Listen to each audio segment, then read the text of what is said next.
اس رب نے بنائے ہیں، تو پھر ہم لوگ کیوں مایوس ہو جاتے ہیں کہ ہمارا یہ کام نہیں ہوگا؟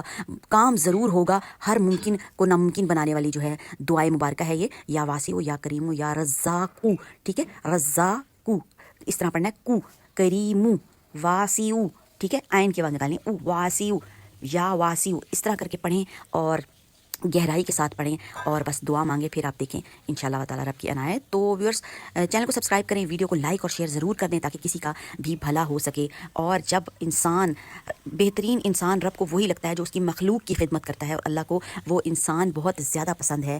اب وہ کسی بھی شکل میں جو ہے وہ آپ کے پاس آ سکتا ہے، کسی سائل کی صورت میں آ سکتا ہے، اور کسی اندھے کی صورت میں آ سکتا ہے، کسی لنگڑے کی صورت میں آ سکتا ہے۔ اس کی مدد کریں، شاید کہ وہ رب نے بھیجا ہوا آپ کے لیے ایک جو ہے وہ امتحان بھی ہو سکتا ہے۔ اس لیے کوشش کرتے رہنا چاہیے کہ ہمارے سے کسی کو تکلیف مت پہنچے۔ حقوق العباد کا خاص طور پر خیال رکھیں۔ رمضان میں تو بہت ہی زیادہ خیال رکھنا ہے، اور رمضان کے بعد بھی ظاہر ہے خیال تو رکھنا ہی ہے، کسی کی دل آزاری نہ ہو جائے، اور بہت بڑے بڑے کوئی ایسے فیصلے نہ ہو جائیں ہمارے سے کہ جو ہے دنیا بھی خراب ہو جائے اور آخرت بھی خراب ہو جائے۔ اللہ تعالیٰ کو لچک والا انسان جو ہے وہ پسند ہے، اور منافق انسان رب کو بالکل بھی پسند نہیں ہے۔ اس لیے کوشش کرتے رہنا ہے ہم سب کو مل کر آخری دم تک اپنی زندگی سنوارنے کی۔ دعا میں رکھے، یاد دیجیے۔ اجازت، اللہ حافظ۔